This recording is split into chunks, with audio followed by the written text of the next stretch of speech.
That was one of the North Cape. That was one of the sheds out of the North Cape.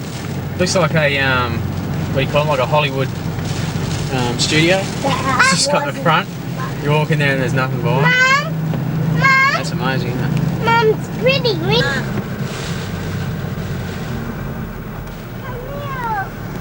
Oh, poor. Mum, there's a trap. Oh, you got kids.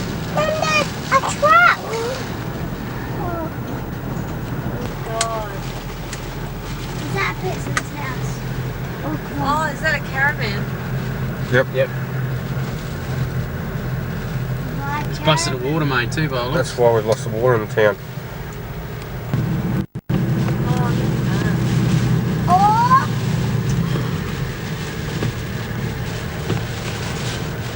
How do people survive in this? Oh, look at that house! The power line's on the ground here. Oh, there's nice trees.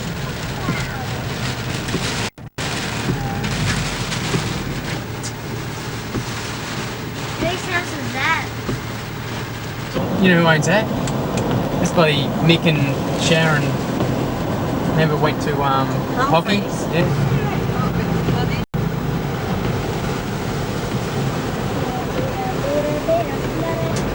Holies. Mom, please.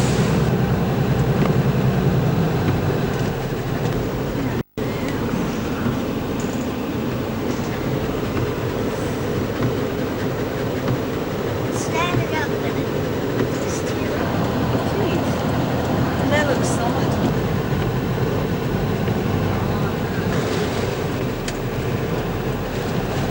See that glass? Is that glass? On it before. No, couldn't be. Was it? Oh yeah, it's got no engine in it.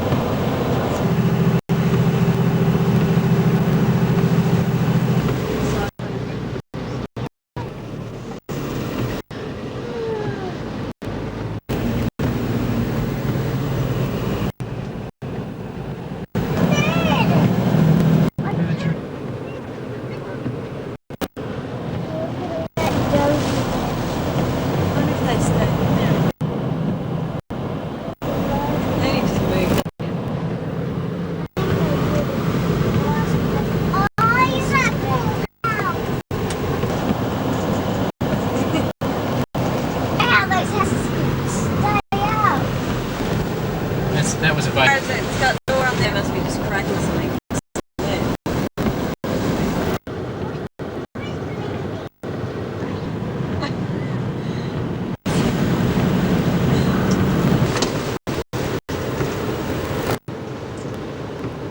Well done, Mark.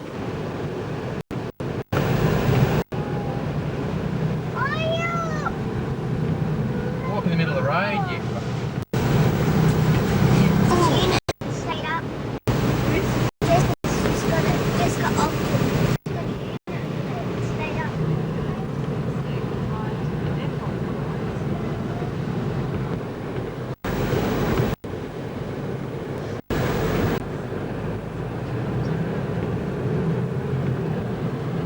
Everything just looks different. There's no trees with it.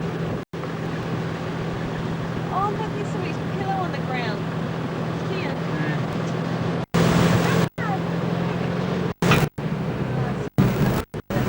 Oh, there's just rubbish and crap everywhere. What is that?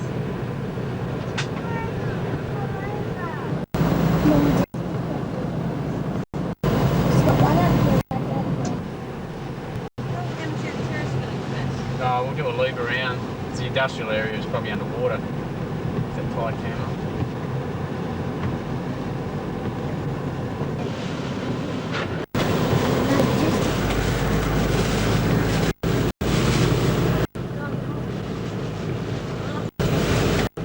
There you go, mate. Lead up to the plate there. Oh, that's frantic. Look, Ken, that's an alley boat. Sure.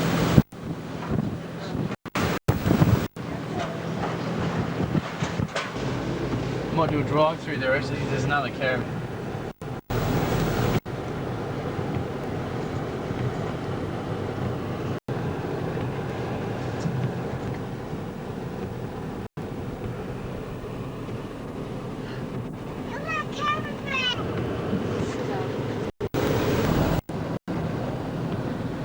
be a good video to give people when they think about coming up here. You know.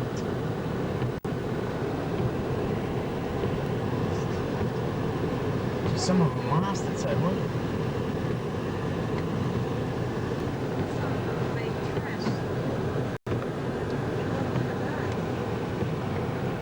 Can't believe this people just didn't pack up and go.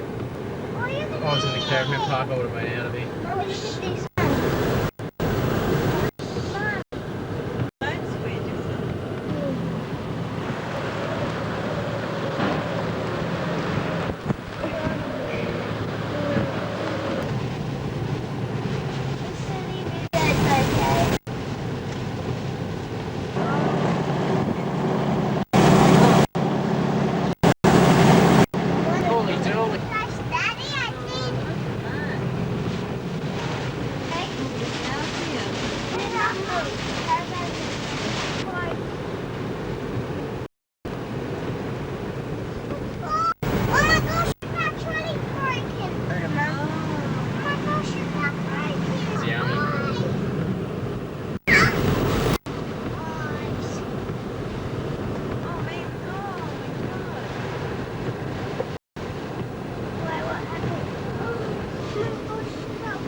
Worst thing, you can't stop and go back.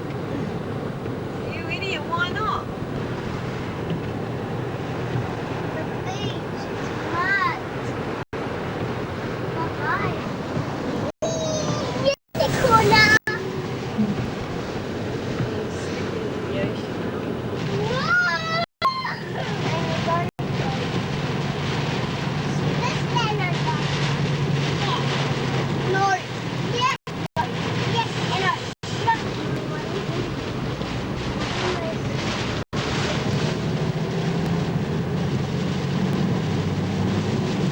Boat on the side of the road up.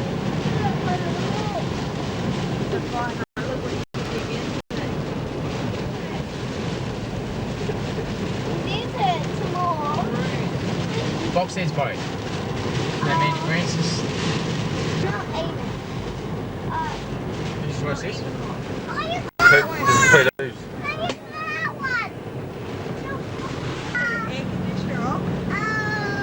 Just trying to keep the window. I can't catch this. That's dirty. Where did Jordan's back go? There it is. Yeah. What you were talking about, Jeff? Yeah. Really want to pee.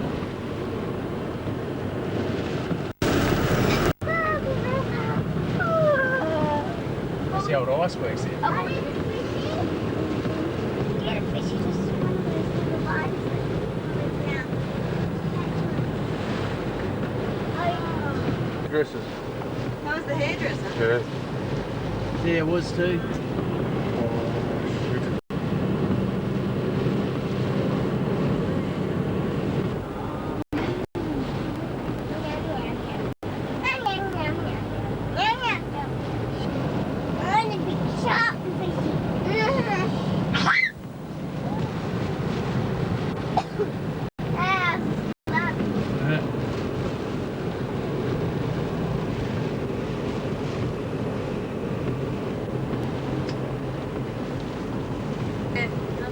Oh, you're joking. Oh shit, they don't have insurance.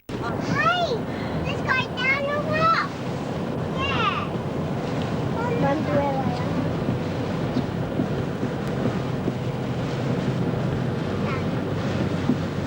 Tony's up in here. In the car there. And now with the...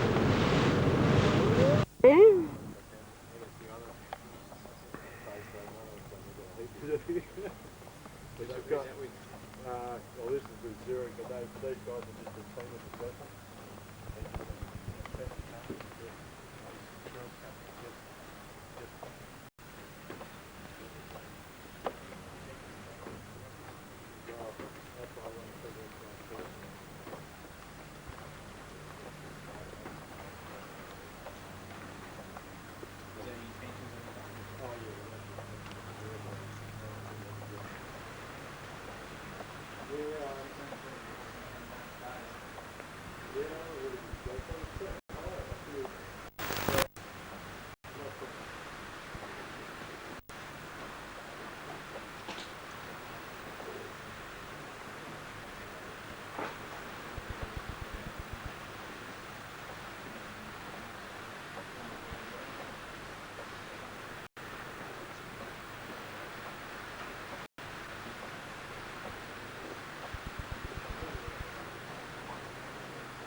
how quick they got the service station.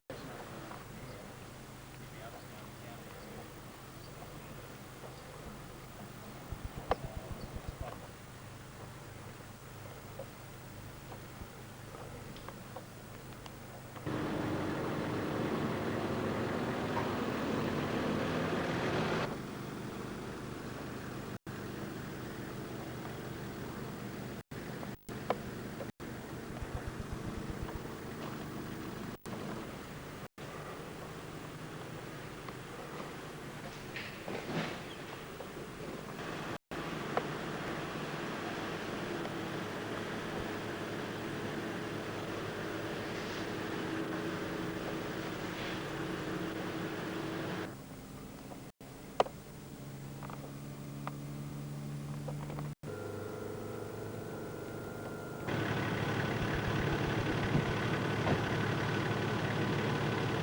And they're also going to cryptic software.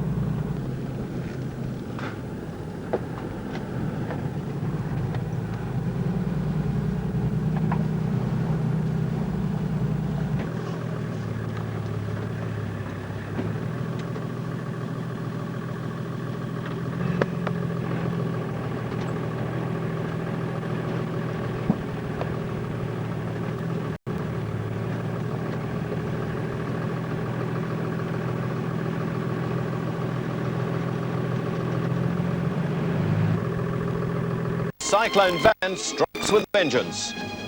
Toorak residents forced to flee after a fiery vendetta and pleading not guilty over a police dog's knife ordeal. Good evening. First tonight, the fury of Cyclone Vance.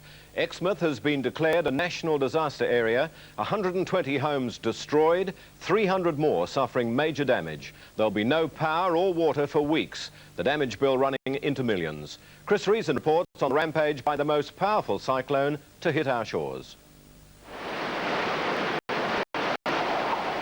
There can be few more frightening acts of nature to endure.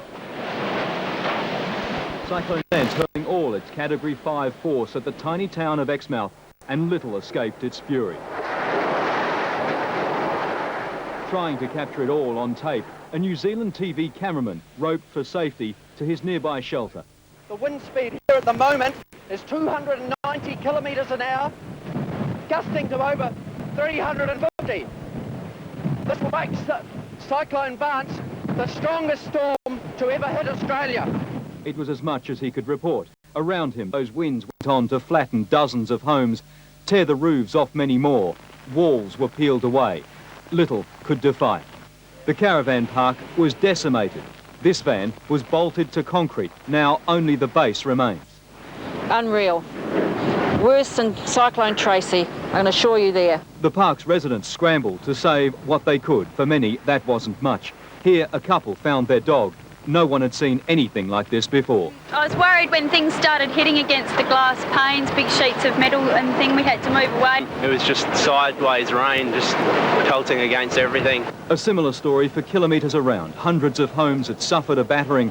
Not even the protection of a garage could save this boat. The wind had sucked it from safety, dumped it outside.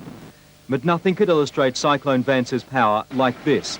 Metal power poles bent like rubber. Most locals were evacuated to safety. Those with adequate shelter toughed it out. There was a Suzuki flying down the road, and the fence next door to me's gone. Remarkably, though, there have been no recorded injuries, but Vance, now downgraded to Category 3, is still moving inland, threatening minefields. Officially the most powerful cyclone to ever menace Australia. Vance not finished with us yet. Chris Reason, 7 Nightly News. An arsonist on a vendetta set fire to a Toorak flat and the owner's new car in nearby Paran today. The unit, which had petrol poured through it, exploded in flames. Escape are being told. Mark Ferguson has the details. Emerging from beneath the rubble, incredible tales of survival. The Holland family, including 2-week-old Michaela, were huddling in their home when it began to break apart. And when we had to do the dash from the house to the shed, just the thought of all the flying tin and everything else that was flying around was terrifying. Before running into the heart of the cyclone, little Michaela was placed in this old toolbox.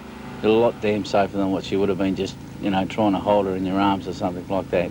The family made it. Their youngest member never knew a thing. She slept through the whole thing, so she didn't even know what was going on. So it was good. There were no lives lost, no serious injuries, but Exmouth had been a bustling tourist town. What had taken decades to develop was wiped out in a matter of minutes. Couldn't believe it. Thought it was in a war zone. More than 100 families have had their way of life ripped apart, their homes flattened, their possessions scattered by the most powerful winds to ever hit the Australian mainland. Everything I own is gone. The heartbreaking job of rebuilding Exmouth has slowly begun.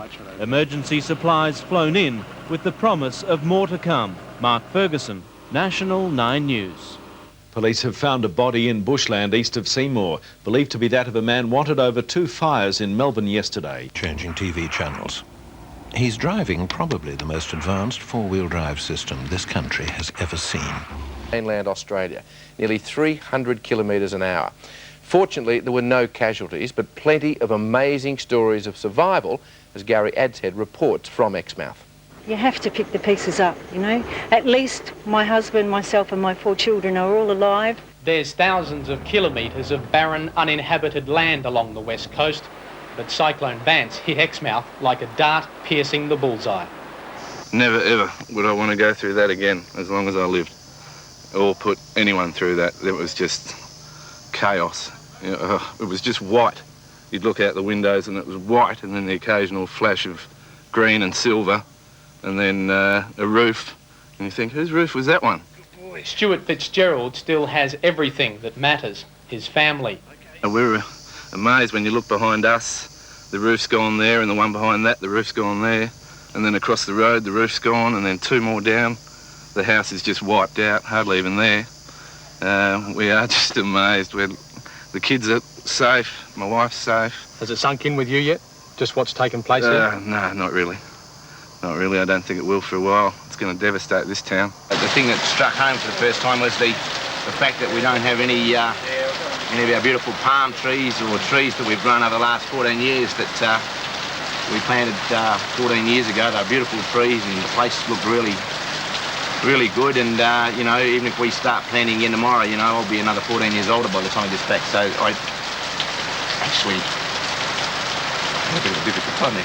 Exmouth has for decades been one of WA's jewels, something to show off to the world, a place to see the giant whale sharks or laze in the sun on a pristine beach. Now it has another claim to fame, recording Australia's strongest ever wind gusts, 290 kilometres an hour, in the biggest cyclone, the most potent cyclone of all time. There are more severe cyclones across our coast in Western Australia than any other part of the Australian coastline. And in fact, it's one of the most threatened regions of coast anywhere on Earth. They call the northwest of WA Cyclone Alley. Tropical storms stalk the area with menacing regularity. This time, they've delivered on their promise. First, a town flooded last week, now a town torn apart. What are we seeing here, Kerry? Gary, these were formerly State Housing Commission flats, and they were sold off a number of years ago and converted into holiday units. You can see from the devastation here, there's 3 blocks of them, and they're pretty well been destroyed. The survival stories are remarkable. 2-week-old Michaela owes her life to her quick-thinking grandfather. The problem that we had was we had to go from the corner of the shed to the corner of the house rather to the shed, and this alleyway here was just impassable. You know, there was incredible 276 kilometre winds and sheets of tin and stuff. If I got hit or anybody got hit, they weren't able to look after the baby. You know, you couldn't. Yeah. So we decided to put her in the old ammo box, toolbox, and lock the lid down, and then at least if I got hit, she would hopefully be all right in this box. She'll never remember Cyclone Vance. Her family will never forget. If we can get portions of the town up and running, once you've got infrastructure in place that support tourism. But that's the main Well, thing. keep working on it, Barry. Yeah. Keep working on it, because in the short term, this place definitely needs some assistance. So people are very, you know, they'll make the grade, but they can't get up from this. They can't pull their socks up if they haven't got any socks on. Yeah. Exmouth could be without running water and power for weeks. So while the politicians arrive to assess the damage and the costs, this tourist town is on the ropes. But, say the locals, Cyclone Vance hasn't delivered the knockout punch. Nor'westers, mate, they're hard people. They'll pick up their pieces and start again. It's not the first time, won't be the last. We just build them better and bigger this time. Incredible that no one was hurt. Gary Adshead there in WA. Everything just flying. A lot of friends lost a lot. Anxious families waiting while emergency services personnel accounted for everyone. Almost 90 victims of Australia's worst cyclone were airlifted to safety into the waiting arms of relieved relatives. Just happiness and love, and thank God they're all right. Many Exmouth locals have stayed behind to begin the arduous task of rebuilding their town, while more emergency supplies and anti-pollution equipment is being flown in to curb the threat of disease from Exmouth's badly damaged water supply. The Prime Minister had a first-hand look at the ravaged town today, promising financial aid. We're going to establish a $10 million trust fund, which will be jointly contributed to by the two governments of $5 million each. The nation's leaders now all too aware of the millions needed to rebuild the once booming tourist town. We need to be mindful that it's going to be weeks and probably months before the situation even remotely looks like anything normal. The devastation of walking through a couple of those homes and watching the unmitigated mess, I mean, the heartbreaking sight of those, I'm just amazed nobody was hurt. I think it's just a miracle. Donna Cole, 10 News. And coming up next, that daring escape from a Sydney jail. More than 100 homes were destroyed as the most powerful... Those who lost everything and weren't insured now face the prospect of leaving Exmouth for good. The town survives on people being here. The town survives on businesses being able to get up and running as soon as possible. The town itself is going to be without tourism, which is its major income industry, for at least a month or two at this stage. That could cost Exmouth up to $10 million. The first of the federal and state government's relief money will begin to trickle through to families this week. Each homeless family eligible for $1,000 plus $200 per child. But the $10 million government trust fund will be used to rebuild the town, not the homes of those uninsured. We will give them emergency support, but obviously we can't replace a home that hasn't been insured when other people have taken out insurance. Insurance assessors are still working in Moora and the Goldfields right through to Exmouth. A final damage bill for Cyclone Vance won't be known for several weeks. I just don't think the Insurance Council of Australia, together with certain insurers, just weren't prepared for the amount of devastation that was here. In the meantime, recovery teams are planning to bring mobile homes to Exmouth, with dozens of families living in hotels, with friends, and at the old Naval Communications Station. Brian.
devastated the town. Oh, it's a mess.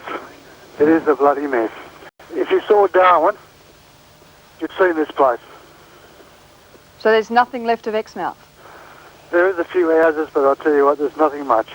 Cyclone Vance had kept Onslow and Exmouth guessing as it roared down the coast and into Exmouth Gulf. And had roofs ripped off, but Cyclone Vance saved the worst for Exmouth.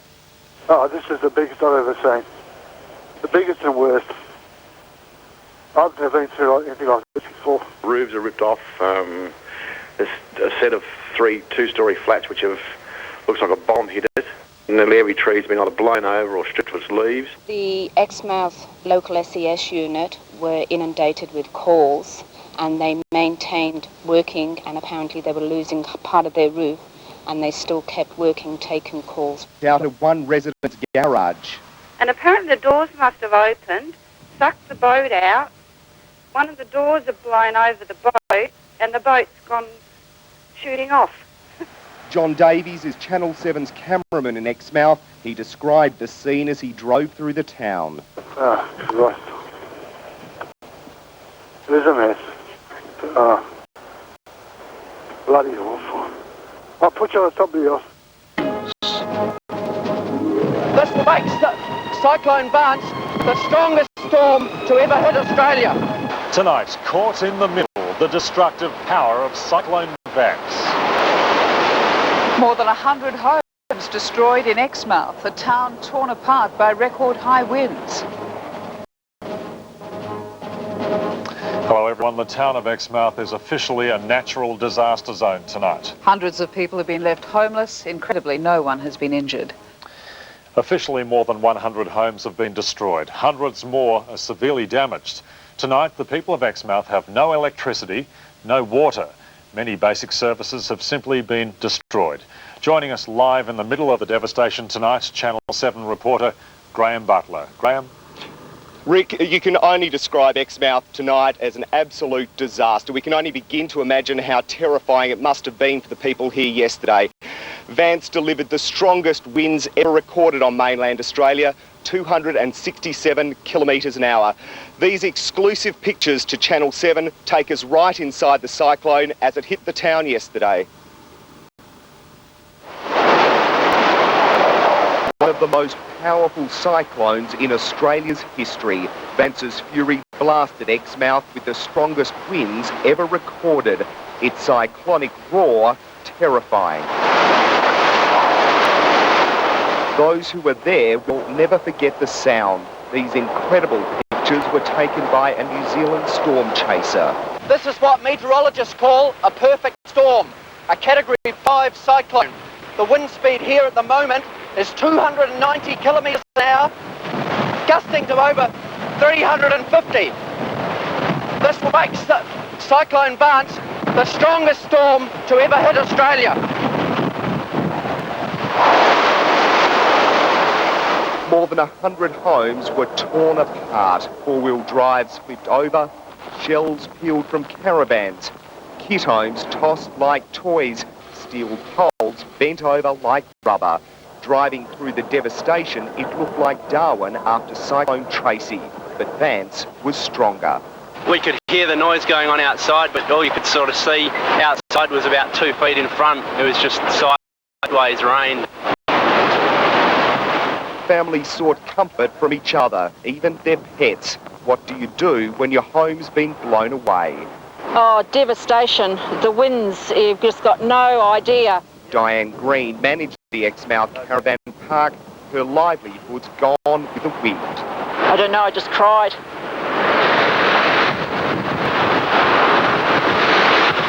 You think that you'll rebuild it? Families had huddled for their lives by candlelight outside the most fierce storm ever to hit an Australian town. The highest wind we recorded in Tracy was 217 kilometres an hour. The equipment broke then. As families returned to the shattered wrecks that were their homes, the clean-up began. No walls, just rubble. They salvaged what they could.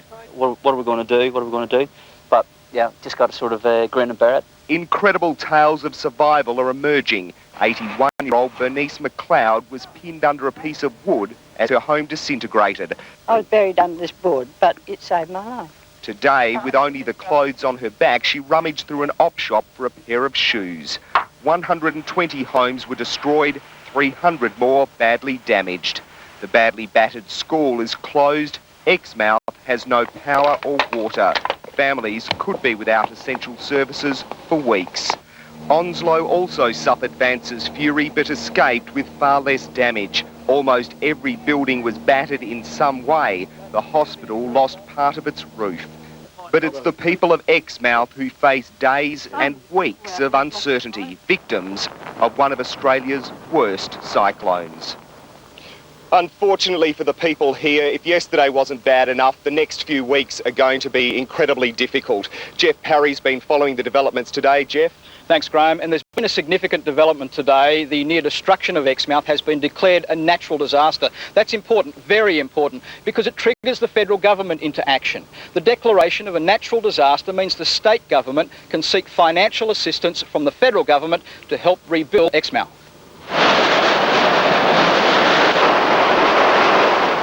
People can only guess at the cost of the damage caused by Cyclone Vance.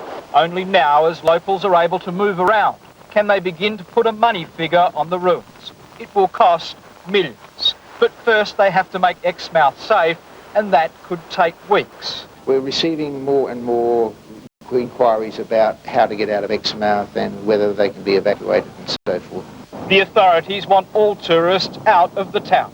They're organising buses and flights and blocking roads to new arrivals. I know this will spoil the plans for a lot of people that are set up for Easter or whatever. Please reconsider. Don't come to town. We can't support you. The power station was shut down just before Vance hit.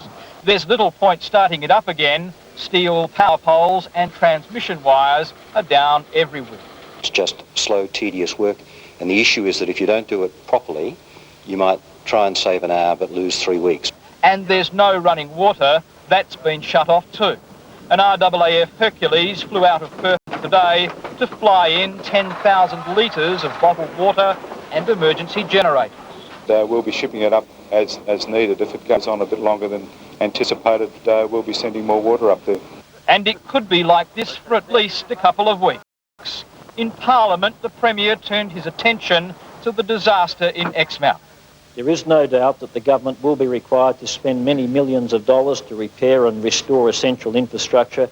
That is our duty, and that money will be provided. Other politicians watched Channel 7's graphic cyclone pictures beamed to the world earlier today.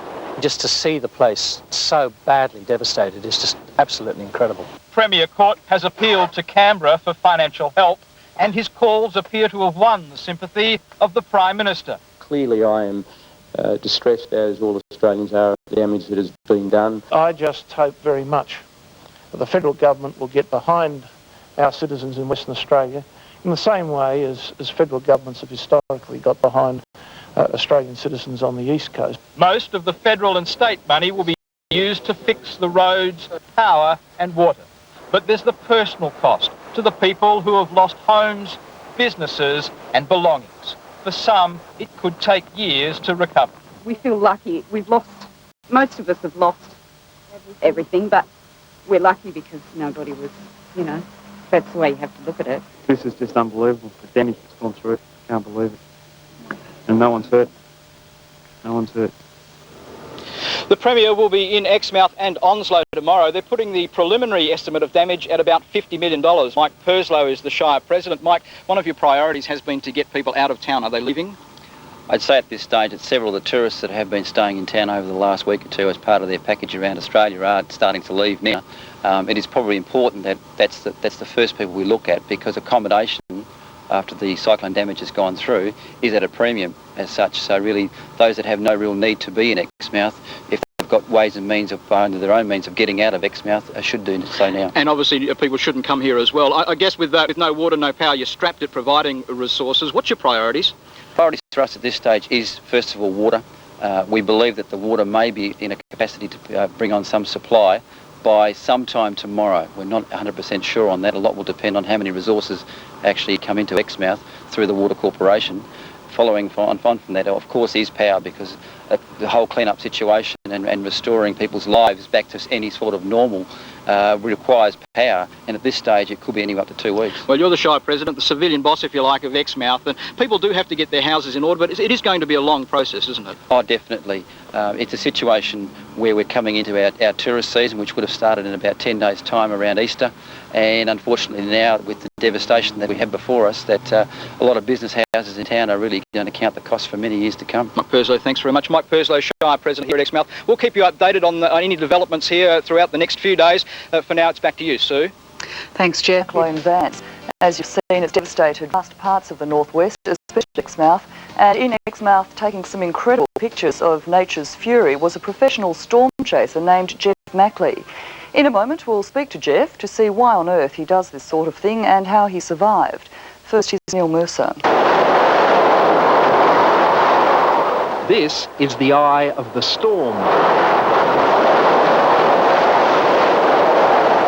Cyclone Vance unleashing its fury, with winds of more than 250 kilometres an hour hitting the coast of Western Australia around noon yesterday, devastating the town of Exmouth. We could hear the noise going on outside, but all you could sort of see outside was about 2 feet in front. It was just sideways rain, just pelting against everything.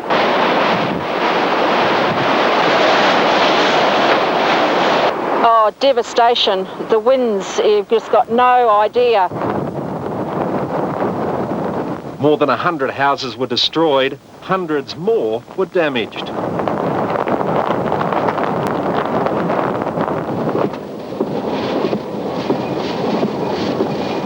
As cyclones go, it was one of the most powerful, a Category 5 storm. Indeed, authorities had been bracing for a repeat of Cyclone Tracy in 1974, which killed 60 people. But somehow, the people of Exmouth survived. No one was killed, although one man is still missing.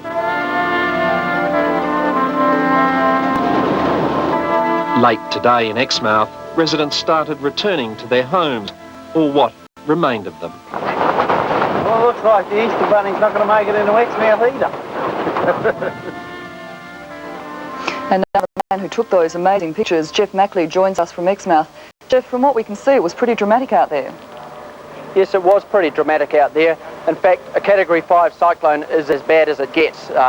It's the most severe weather event on the planet. So the damage was really pretty substantial. At the height of the storm, it was extremely dangerous to be out anywhere, and in fact getting those pictures was a very, very risky thing indeed.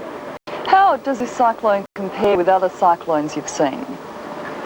Well, in all the years I've been chasing storms, this would be by far the most severe storm I've ever been to. In fact, as I said, they don't get any bigger than this, so I'm unlikely to ever see anything bigger than this. Can you just talk us through it? I mean, what's it like when all hell's breaking loose like that? Well, it really is like the end of the world. The noise is just indescribable. It is so loud, it is basically like you're standing next to a jet engine. Everything is being destroyed around you. It's virtually impossible to stand up. At one point I was filming at the entrance to a restaurant when part of the roof fell on my head. Luckily I was wearing a hard hat, but at that point I really just had to abandon the camera. I put it inside a rubbish bag and tried to crawl back into the motel. I was blown about 50 feet across the courtyard of the motel, end over end, and landed in some bushes and trees that had been blown down. So it was quite a soft landing, but I basically had to crawl face down on the ground back into the hotel and use a rope. That's how severe it was. Jeff, the pictures are fantastic, but I have to ask, why did you go outside? Well, because really that's the only way to get good pictures, and with this sort of event you've really got to get yourself or somebody else in the pictures, because it's really that humans against nature type thing. You've really got to have people interacting with the storm in some way, and usually that's I'm the only one around that is going to go outside. Well, some people would say you're crazy.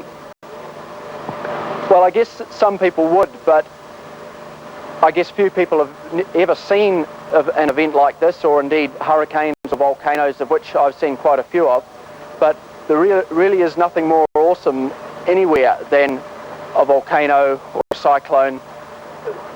It really makes you But you're risking realise your life. You're risking your life, Jeff, going out there.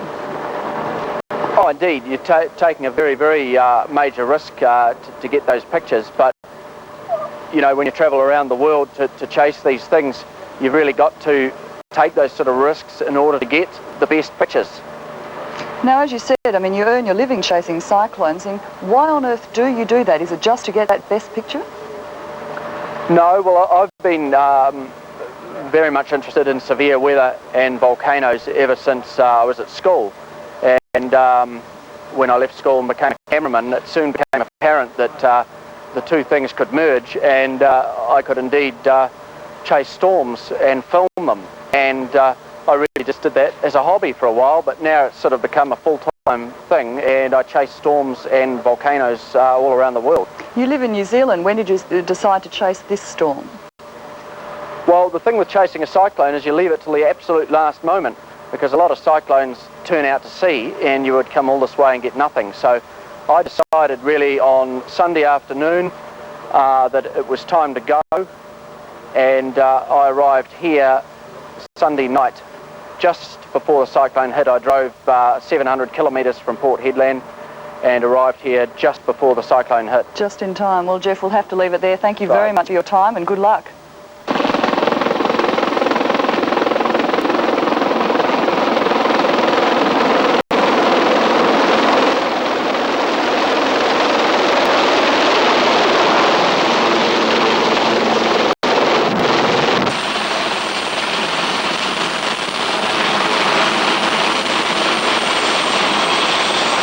Exmouth, a natural disaster area.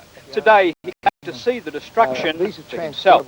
Oh, look, it's just horrific. And when you see people that have just lost everything, you can understand why emotions are running high in this community. The Premier was clearly shocked by what he was now seeing. Rows of houses ripped apart and a town struggling to bring some order to the chaos.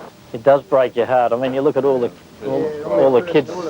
kids' equipment and the like, and you can understand why people are in shock. The Premier met with victims of Cyclone Vance. For some, the cost will run into hundreds of thousands of dollars. Like someone throwing this clear tree like this. just come and show us one of these cabins here. But the overall cost will run into millions. And the Premier and the Prime Minister have both promised to help. Got to keep calm. The government is going to do everything that is necessary to reconstruct and rebuild this community. And by putting in a command centre here for that reconstruction, it's going to make it possible to do that in an orderly way. The Prime Minister, John Howard, and Opposition Leader Kim Beazley will arrive in Exmouth tomorrow. The velocity of the cyclone represents, on all the information available to me, the greatest ever experienced in Australia's history. And the damage that's been inflicted is therefore immense. The extraordinary sight of steel poles bent to the ground. It's a miracle, in fact, that nobody has been killed. But no one will say how much money both state and federal governments will put up. You only have to look around. There's tens of millions of dollars of damage here, and just the government infrastructure alone is going to cost a lot of money, but we'll get it done. The priority here in Exmouth is shelter for those people who have lost their homes. Mainly the kids are the first concern. If we can get them out of the town or somewhere safe, we're fine. Then we'll just nut it out and work our way through and get back to order. Rebuilding houses is quite a lengthy process, and that's why we have to make sure that temporary accommodation is acceptable for people for that period. I mean, it could take up to 3 and 4 and maybe 6 months to really build up houses again. There are real problems getting the power and water back on. Western Power and Water Authority teams are flying in to make that happen, but it's a slow process. We hope to have some reticulation on for water tomorrow morning, and we certainly are hoping to have some electricity fed up through the priority grids to the hospital and so forth, probably within 14 days. More state emergency service teams are arriving in town. Our plan of action now is to do a systematic clean-up of the town, and we are putting our teams out now to different houses and cleaning up the yards and so forth. Exmouth people are also checking their insurance policies to see if they're covered for cyclone damage. Insurance assessors are already in town, totalling up the cost, but insurers believe up to half of the residents have no insurance or are drastically underinsured. People that don't have insurance have accepted the risk themselves, therefore they must accept the reconstruction themselves. About an hour ago, the townspeople met. It's the first big town meeting. These are the people who are staying behind to help with the reconstruction. They had a meeting to find out what is expected of them and what they expect of the people who are here to help them. But of course, it's not just the people in Exmouth. In the outlying pastoral regions, pastoral property owners are also faced with a big clean-up bill. Hello? Anyone there? The search for survivors in the wake of Cyclone Vance. This is Guralia Station. The homestead blasted away. The people have gone. Main homestead is completely devastated. All the roof's gone, internal walls are gone. All the sheds, nearly every single shed has lost its roof. Rescuers found this man alone in the ruins of his station house. He lived through the eye of Vance. This morning, the first evacuations from cyclone-torn Exmouth. Backpackers and tourists the first to go. Bust to Karratha. You evacuated us out of here before it happened. They evacuated Onslow, but they left all the backpackers here because we don't care. Among the evacuees, honeymooners from Seattle. Town hall was getting a little bit musty, so it's good to get out. No bathrooms or water, so we're glad to go. Barry and Judy Sloan from Bunbury won their trip to Exmouth. They don't know when they'll get home. We've just won another trip to Karratha. I don't know what the second prize is, but I'll tell you, when I get to Darwin, I should be able to get home. I don't know. 140 women and children are being flown out to Perth on 2 Hercules. But despite the intolerable conditions in the town, many are reluctant to leave. With 2 babies, Deb Fitzgerald is worried about health conditions. She says she has to go. No sewage, no water, no power, no phone. Yeah, I have to boil everything up. Luckily it's raining, so we can get rainwater. The clean-up has been hampered by torrential rain. For the people in the town, life can't get much tougher. The Hercules that was due to land has been unable to land at this stage, and it has been delayed. As we speak, the Water Board are attempting to get a supply of water and bring it down. With perishable food like meat going off, last night residents made the most of a good feed, but it's likely to be canned food for weeks. The incredible stories of survival keep coming. So terrified of Vance's fury, Dutchy Holland locked his 2-week-old granddaughter in this toolbox. That way, whatever happened to him, the baby would survive. If something happened to me or whoever, we knew she was in the box and she'd be reasonably as safe as we could possibly make it for the trip, the journey from the house to the shed. The cyclone hasn't only ripped the town apart, it's destroyed livelihoods. The tourist season was due to begin here next week. Right now, visitors aren't welcome. Ross Holmes is the regional manager of the SES here in the northwest. Ross, some people have started to leave. Are there more to go? There will be some cases. The majority of people are staying in town, and we're flying in all sorts of resources to help them rebuild in town.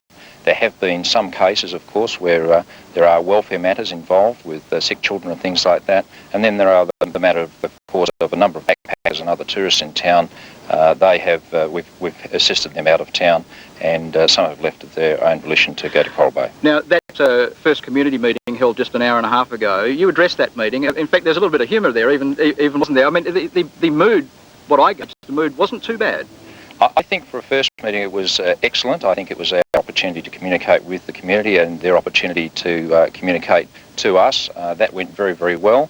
We'll be having those meetings daily, and it'll be interesting to see how the mood changes, but I was very happy with the way today's meeting went. And you've got a lot of work.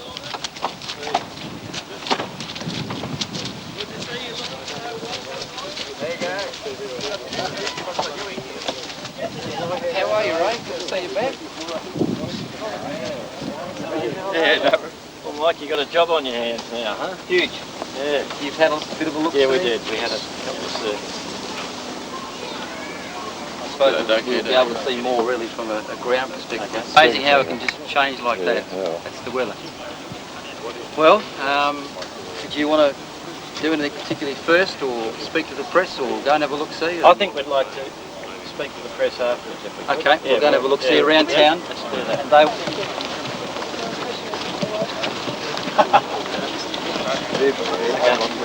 Look, we're just going to do a quick thing now. We'll do something else before we leave, okay? But, just before you do it, I'll just explain the Prime Minister is present. Hello, how are you? Statement. I'll just give an explanation before I do it. He's just doing an explanation of question time in Parliament. Yeah, that's it. He'll be visiting here tomorrow. I'll be meeting him here tomorrow, which is something we appreciate. So I'll give some comments on our impressions from the sky. And you right? Yep.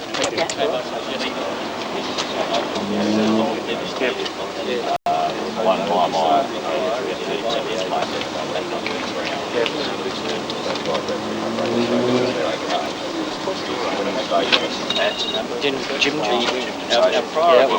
Which means to be about that at Carnarvon soon. Which might be significant magnitude. Well, what are we doing, Carnarvon? That's being managed by Bernie Mac, and he was there in the 80 floods. So.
Radios, we've got handheld. What's happening on the ground here, and then I'm going to give you an overview of what we'll be doing over the next 2 or 3 days. When you want to go to the toilet, you also use a bucket, and you flush via the bucket. The people in this town are basically in post-traumatic stress, and you can see them popping by the hour. They're fairly traumatised. They're pretty perky after. There was a bit of adrenaline, a bit of euphoria. That's now gone, and these people are really suffering emotionally, so be sensitive towards that. That's it. Christy Hunt was watching television at home with friends when Cyclone Vance started lashing Exmouth. Next thing she knew, they were trapped in the most vicious cyclone WA's ever seen. How did they survive for 4.5 hours? Hiding under a mattress. We spoke with Kirsty earlier today. Kirsty, thanks for joining us. It must have been an absolutely frightening experience for you. Were you scared out of your wits? It's the most frightening thing you can ever imagine in your whole entire life. When did you realise that you were in serious danger? We were sitting in the lounge room on Monday morning about 9 o'clock, and as we were just sitting there watching everything fly around outside, the roof blew off the lounge room, and as we ran down the hallway, the rest of the house, the roof just disintegrated with it. So you were sitting in the lounge room when it blew off? Yeah, we were just sitting there watching everything. We thought we might have a bit more time to get prepared and go into the bathroom, but it happened so quickly that we just had to run down the hallway, and as we ran, the rest of the roof just flew off, and we ran into the bathroom and had blankets and mattresses and water and a radio in there, and there we stayed for several hours. Just talk us through what was happening around you when you were in the bathroom. What did you see? We couldn't see very much. We had about 2 inches to look outside the door area, and it was just the outside world. The roof had been taken off at that stage, so there was flying debris going past the house, roofs, sheds, just anything flying at enormous speeds. There was a lot of wind and rain, so we couldn't see a great deal, and that was all coming in on us as well. And you had 2 friends there with you, I understand. One of them was giving a running commentary of the whole experience. Yeah, Brooke seemed to want to tell me everything that went by the bathroom door, but that was the worst thing, I think, seeing what was happening to my house and hearing that everything of my possessions were just being destroyed, right before my eyes. You must have felt extremely relieved when it was all over. What did you do? We got out of there about 2:30, I I think it was, our neighbours came by and we started to salvage a few things, but we were still on red alert at that stage, so we went to the safety of their house and we stayed there for a while, and it wasn't until about 5:30 that we actually got outside and had a good survey of the situation. The damage is terrible, Kirsty. How much have you lost? Oh, my clothing has been ruined, my CD, stereo, any electrical equipment. If it wasn't drenched with the rain, it was either smashed with the roof coming down or bits of things flying throughout the house. So yeah, pretty much everything has been damaged. Well, Kirsty, we'll have to leave it there for now. Thank you very much for speaking with us. Thank you. Some relief for WA's cyclone victims. The Prime Minister announcing a $10 million package, including cash handouts for families whose homes have been blown away. Jeff Parry joins us live from Exmouth. Jeff. Susanna, two significant events in Exmouth today. The water went back on, not everywhere, but to most of Exmouth, and the Prime Minister, John Howard, came to town. He came to tell the people of Exmouth how the federal government was going to help them. The deal was done on a runway at Learmont. The Prime Minister, John Howard, and the Premier, Richard Court, agreeing to a reconstruction package for the victims of Cyclone Vance. Our political leaders then flew to Exmouth to see the destruction firsthand. This is what a lot of people were waiting for, news of how the government would help them. It comes in the form of a $10 million aid package to help with reconstruction. Federal and state governments will put in $5 million each. The victims of the Moira floods will share in this trust fund. And there's extra assistance for people who've had their homes damaged or lost them completely to Cyclone Vance. $1,000 for each adult and $200 for each child. This money is for the people of Onslow, Exmouth and pastoralists only. I just can't believe watching the extent to which houses were just completely destroyed and twisted and trees uprooted, and the devastation of walking through a couple of those homes and watching the unmitigated mess. I mean, the heartbreaking sight of those. I'm just amazed nobody was hurt. I think it's just a miracle. I can't describe it any other way. The Prime Minister was shown homes that had literally exploded when Vance hit, and he met the victims. We withstood it quite well for the strength it was. Except it's full of water. Huh? That's right, yeah. At a town meeting, Mr Howard assured the people they would not stand alone. The rest of Australia feels for you. You're not alone. The federal government wants to be generous and helpful. We need to be mindful that it's going to be weeks and probably months before the situation even remotely looks like anything normal. For a change, there was good news for the people of Exmouth. The Water Authority is well ahead of schedule, and today the water went back online. Just a trickle at first, but a start. We'll fix up the mains where we find the breaks in the pipe. The pressure will then get better and better, and as we get more bores on, more water in the tanks, it'll just steadily get better. So it's good news from now on. In the meantime, pipe stands have been established for locals to fill their buckets, to wash and bathe. The water is not yet for drinking, but it will be in a couple of days. Homes West is facing a $7.5 million repair and replacement bill for its houses. 19 were destroyed, 66 damaged. Western Power is still flying in emergency generators and line crews to restore electricity. And some more good news for the people of Exmouth. The town is now baking its own bread. They've got generators to the bakery. The town is also producing its own ice. Little things perhaps, but here in Exmouth, the little things mean a lot. Rick. Thanks, Jeff. In the north, wives and children are leaving the disaster zone on mercy flights. Families face emotional separations. The worst is they've got no idea when they'll see each other again. The anguish of families separating, children sent to safety, parents staying to rebuild their homes. The kids are starting to get sore throats, so it's probably best to get them out of town. There's nothing they can really do here. If you have a look around here, you'll see lots of people with eyes that are sad, and so there's a lot of post-traumatic stress going on here. The first wave of weary flood victims on Hercules Mercy flights began arriving at Pierce last night. Just watching houses and roofs and everything just fly. A lot of friends lost a lot. North and near site of the shameful robbery of an old lady in the middle of battered Exmouth. Locals can't believe that someone could stoop so low. Peggy Williams lost her home and most of her possessions in the cyclone. Now a thief has taken her money. But they were unharmed. That's the miracle. Yeah. When Prime Minister John Howard came to Exmouth yesterday, one of the devastated homes he visited belonged to Arthur and Peggy Williams. The couple, who celebrate 60 years together next anniversary, lived through the Blitz in England, were wiped out by Cyclone Alby in 1978. Now this. Their daughter, who lives in Exmouth, has lost her home too. But then a cruel blow to pile insult on their misfortune.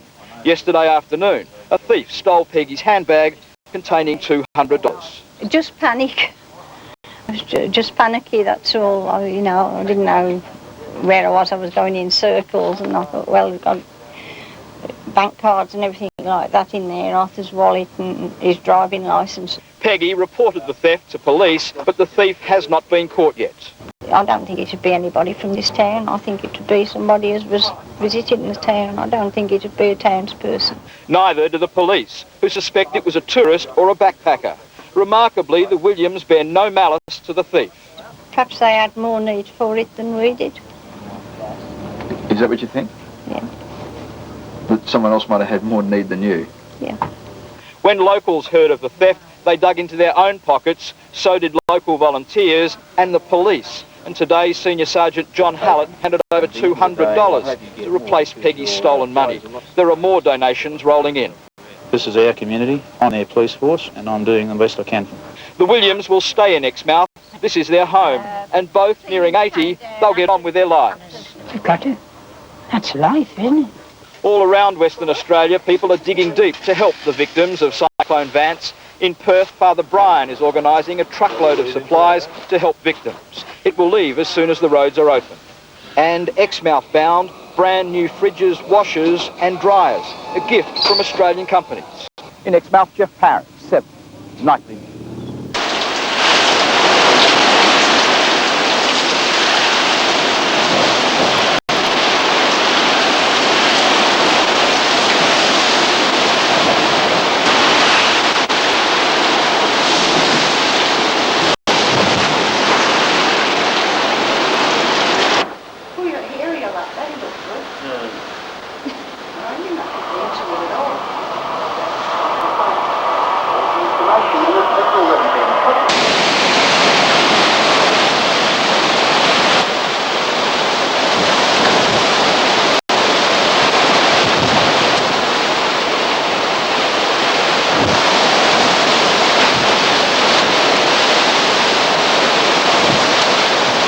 That broken tree there at 4, John, just your off.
Bear in mind that yours is not diesel, so a bit reluctant.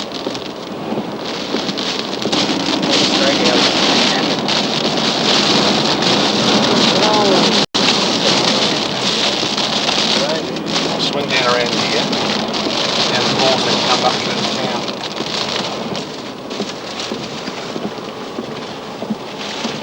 Water mains.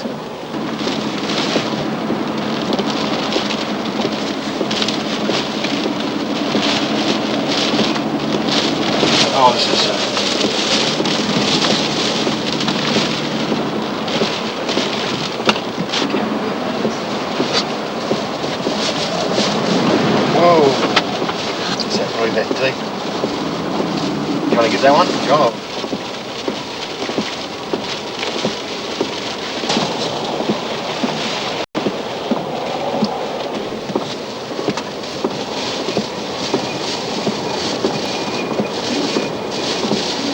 Just keep going around here, right?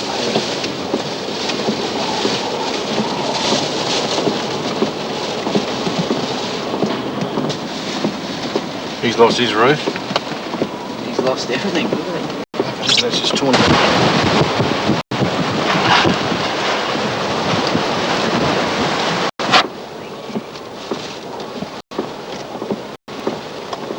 rubbish strewn everywhere.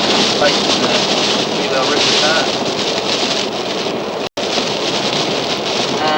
Just about all the old state housing houses around town got some damage of some sort. The old two-storey flat here, the top story is missing basically.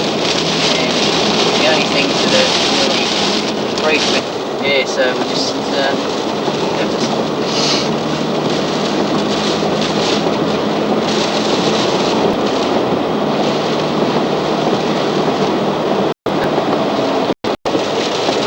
See Darwin? Give us a whirl. That's it. It is a mess. I've never seen anything like it in this place. Never. We're going through floodway now. We're trying to head down to the marina because a friend of mine's got he did have a boat down there. We're going to see what it's like. And just see what it's like down there. So, look, can I give you a ring back later on? What buildings? I'd say 75% to 90% of the buildings are damaged. The flats are damaged. That's what we can see at the moment because we can't get any further because the power lines are down all over the road. We're heading out past the drive-in. We're going to the marina now to see what's going on. Well, so far I haven't heard of any damage or any injuries to people.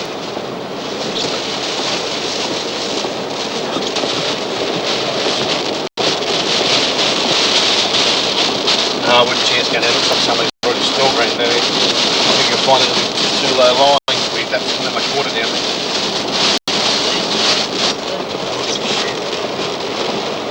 We've got tarp on top,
Sorry, John.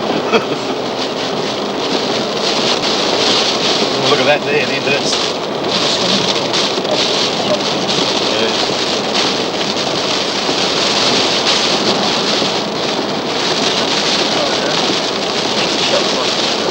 The screening's gone off that dish there. Had the black screening on it? Yeah. Right. Trolley then, I'll pull up into that. Okay, I'll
Comments, Marcus, how you going, mate?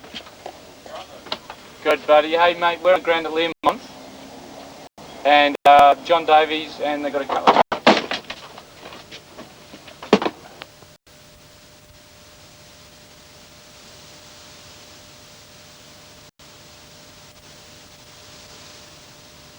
That there's one chap that we hadn't had their contract with for 24 hours.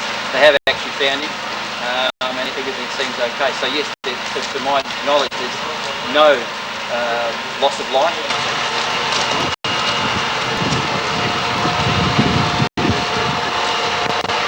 Cyclone. Though Exmouth was devastated as Vance passed by, many sheep and cattle stations suffered direct hits. Owners heartbroken but determined to rebuild. Another busy day at Duralia Station. Well, today we've just been sorting out amongst all of the debris what's really happened to the paintings. Most of the homestead has gone. Now the rooms have become outdoor settings. And while the men repair what they can, Ray Blake and the girls sort through the antiques and family heirlooms collected on the station since 1916.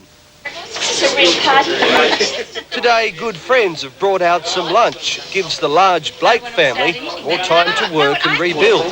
Not only their home, but the station stay business that was booming. People have been so marvellous. We've had the Army and the SES, and then volunteers from Carnarvon have come out, Rotary and other station people. Denver Junior and Senior have got plenty on their plate, as well as their neighbours. 300 windmills have been ravaged across the region, 30 alone on Duralia Station. When you get out into your flood areas and your river crossings and what have you, we'll be still putting fences back in a few years' time, don't worry. The state government has offered assistance, but nothing will replace the memories or irreplaceable family heirlooms.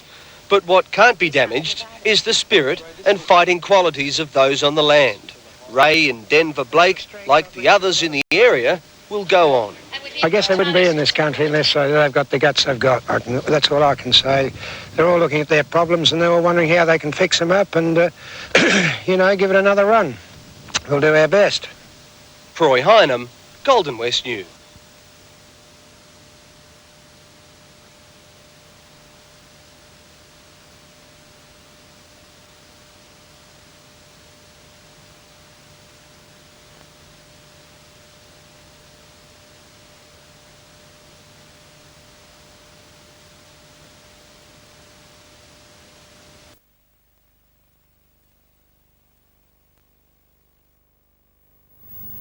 Hello, I'm Tina Altieri.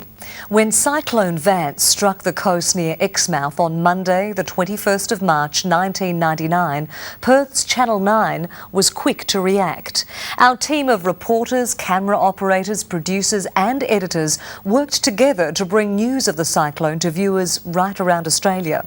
From the first day, our crews were with you in Exmouth, sharing your fears and your sense of loss. Later on, our pictures clearly conveyed your strength and the enormous community spirit among the people of Exmouth. Watching those stories on TV, your friends and relatives and hundreds of thousands of caring citizens who contributed financially to help you rebuild your lives.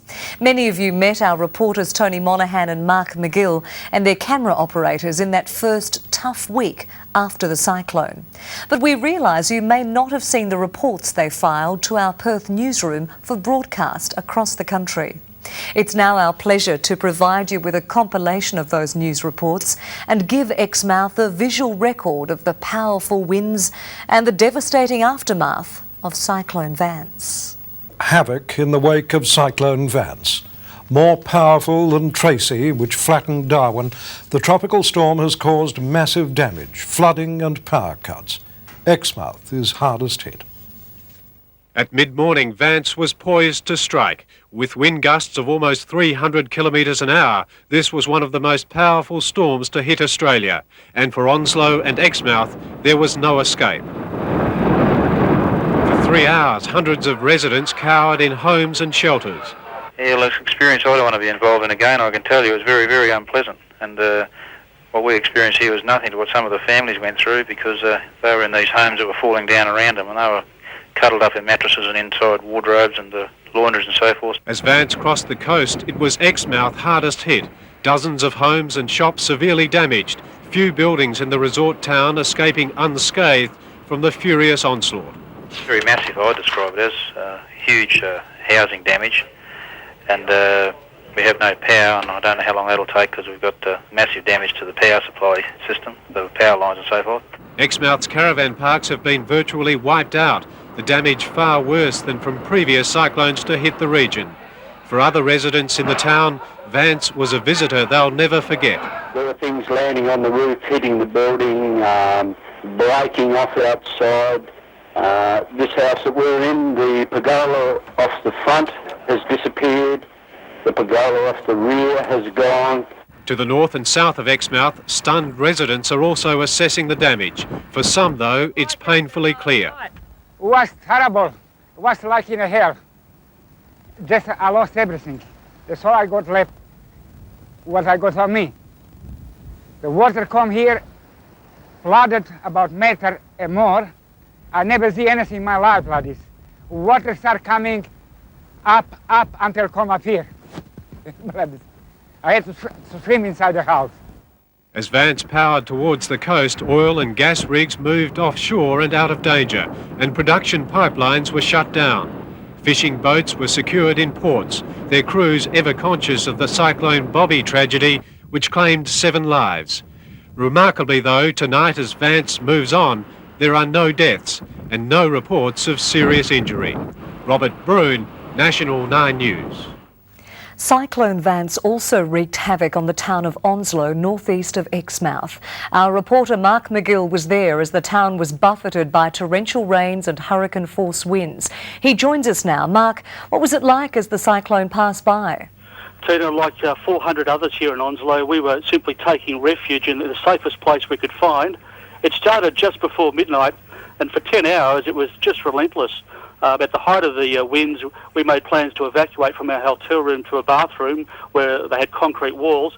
The walls in our room were simply moving up to 10 centimetres, and it was just a constant roar of wind and rain, and you couldn't just hear it, you could feel it. I guess the best news here tonight is that no one's been hurt. Mark, what about damage? So the hospital was the first casualty.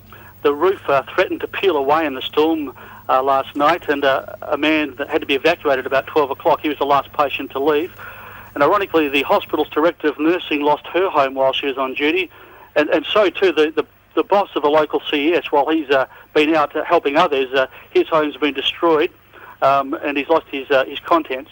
Caravan parks have been submerged, power lines are down all over town, debris is everywhere, and the town hasn't been flattened certainly, but there's widespread damage.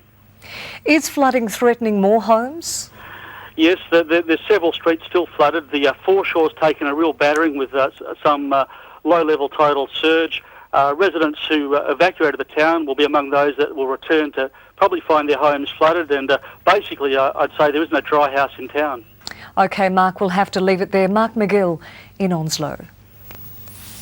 Of course, the effects of Tropical Cyclone Vance are not over yet. The eye of the cyclone crossed the coast at the base of Exmouth Gulf about midday, missing Exmouth by just 25 kilometres. The cyclone is still travelling at 30 kilometres an hour, bringing rain and gale-force winds as it heads due south. Vance is expected to be just north of Kalbarri in the early hours of the morning and northwest of Southern Cross by tomorrow afternoon, bringing widespread flooding before it crosses the south coast on Wednesday morning. Joining us now from the Weather Bureau is Malcolm Young. Malcolm, a very close shave for Exmouth, wasn't it? It was indeed. Category 5 is about as bad as it gets, Peter. We've had a look at our instruments this afternoon and discovered that a gust of 266 kilometres per hour were recorded at our office on the Gulf at Exmouth. So critical conditions and something none of us would want to live through. Now we're all concerned about the danger of flooding as the cyclone moves south. Yes, part of the metamorphosis is happening already. We've reduced Vance to a Category 3 level of cyclone. It's moving south-southeast at about 30 kilometres per hour. And the risk now is, of course, that with increased rain, and particularly concerned is the Moora area where the Moore River has had recent devastation. We're just hoping that it'll tend far enough away from that area to give any more significant rain. Now what about further south and Perth? Perth should be okay. We'll get some peripheral showers out of it. The track of the cyclone will be well to the east of us, but communities down along that track, which we saw in the graphic, need to be aware that even though it's weakening, it will be still a Category 1 cyclone by the time it gets down as far south as the Southern Cross Kalgoorlie area and travels on down towards the Great Australian Bight. Still gale force winds with that level of activity. Malcolm Young, thanks for your time. You're welcome. For more information about the path of Cyclone Vance, ring 1300 659 210. That's a local call, 1300 659 210.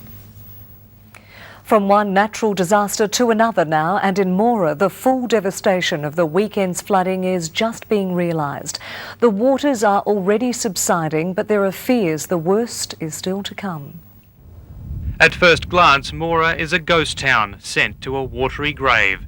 Those waters fell overnight, allowing some to return to their homes, businesses, most only to heartache. Hector and Pam Ralph walking through the waterlogged ruins of their shop, 5 years of work drowned. Just don't know what we can do. Really don't. What now? Clean up or stay, or just go and leave it behind? With their home also inundated, they stand in what they have left. The only brightness on this day, their pet found, cowering from the floods. Up and down the main street, still underwater, the story is the same. Worst fears realised, all they can do is salvage what they can, and there isn't much. This disaster has shocked long-time locals. 88-year-old Graham Sutherland has lived here since the 1930s. The wall of water did not spare him. A very nice little piano ruined, a fridge ruined. I managed to save a brand new television. I put that up on the only high place that it didn't get to. State Emergency Service volunteers and police, many working without sleep, today checking homes, making sure all power and gas is off, assessing damage. Repair crews have already got their work cut out for them with what's happened, let alone with what's still to come. Rain from Tropical Cyclone Vance is expected here tomorrow. Locals just don't know if this town can take another hit. If it rains much, the ground will not absorb any more water. It will simply run off and start raising the river level again. Premier Court flying into town late this afternoon to see the damage for himself. Our assistance in the short term is to make sure that people have got accommodation, are being fed, and then we've got to make sure we can get the town back to normal as quickly as possible. Sewerage and phones expected back on tonight. The railway alone will cost $2 million to repair. Residents may have to wait until the end of the week before they can return home. The wall of water that did this now moving downriver, emergency crews on standby for communities in its path. But in this community, already devastated, they're not yet ready to give in. Country town, stick together. Yes, got to love. What else can you do? If I start crying, I'll never stop. In Moora, Paul Caddack, National 9 News. Surprisingly, locals are calling it a miracle that no lives were lost in the devastating flood. But there is a cost. Families left with nothing, and insurance not covering the damage. Carolyn Bertram reports on the human impact. The face of Moora's floods, heartbreak has set in. That's your house? That's our house. That's all underwater. The big wet has robbed little Alex of his birthday. Presents will have to wait. You come later. And this little tyke is saying prayers for his puppy. My mum's friends take him away. And do you think he'll be okay? Yep. Dean lost something closer to his tummy. 6 Easter eggs in the fridge. Today the local priest stepped in as an Easter bunny. A good new beginning. Happy Easter. Matthew says he'll miss his baby birds. I think they're underwater. Others have lost a lifetime of treasures. People who are just so distressed. This is horrible. My house and all my goodies. I got some beautiful things in there. And me china cabinet and all that. It's antique. And it'll be antique, all right. The RSPCA made some dreams come true, old mates reunited, and donations are pouring in, toys to replace some lost furry friends. Would you like Teddy, darling? There are amazing stories of courage. Darren rescued his daughter, then saved another man. I reckon the water was up to my chest, and I grabbed hold of the truck and just brace yourself and try and grab him from out of the door of the shop, and it was just... And a local doctor who saved his street. Plowed through the water barely able to keep on his feet. It was going so quick, and he got the people out of the houses onto that truck. Standing in their worldly possessions, many without shoes, clothing vouchers are godsend. So too any news of loved ones unaccounted for. We've got some wives here with children that know that their husband stayed behind to assist, and we haven't heard from them. These families, most uninsured, are determined to go home. I was dead in Perth, but I cried for more. Carolyn Bertram, National 9 News. And if you'd like to help the flood victims from Moura or anyone affected by Cyclone Vance, donations can be sent to the Red Cross by calling 1800 811 700. That toll-free number again is 1800 811 700. The tropical storm is the most powerful ever to be recorded on mainland Australia. In Exmouth, winds of almost 300 kilometres an hour flattened much of the tourist town. More than 100 homes have been destroyed and power and water supplies are cut to the north. Onslow also took a battering, but damage is less severe. However, the town tonight remains without power. We begin our extended coverage with the destruction of Exmouth. Our reporter Tony Monaghan joins us live. And Tony, the repair bill from Cyclone Vance will run into the millions. Peter, it's not just going to take a lot of money, but it's going to take a long time before the people of Exmouth recover from Cyclone Vance. Every day that they spend without power and water will be a very bleak reminder of their incredible brush with nature's fury. It looked more a war zone than a coastal holiday town. Everywhere you looked, Exmouth bared the scars of tropical Cyclone Vance. The scale of the devastation, enormous. Everything I own is gone. It's incredible. You have to see it to believe it, don't you? That's true, yes. No one, I don't think anyone outside Exmouth realises what's actually happened here. As well as houses without roofs and walls, there were upturned cars, four-wheel drives pushed over. Luxury boats ripped from their moorings, picked up and speared onto the jetty. 2 caravan parks were simply blown away. Even the residents who took shelter during the Category 5 cyclone couldn't appreciate the scale of the damage outside. I could hear the noise and trees going around us in the blockhouse that we were in, and all I could visualise is my caravan park destroyed. That was what was going through my mind. This is at 2 o'clock in the morning. Stepped outside. Well, I peeked around the corner to see if my boat and the house was still there, but you just couldn't see more than 10 feet. It was just like a silver blanket. And that was it. The rain was coming so fast and bits and pieces flying past.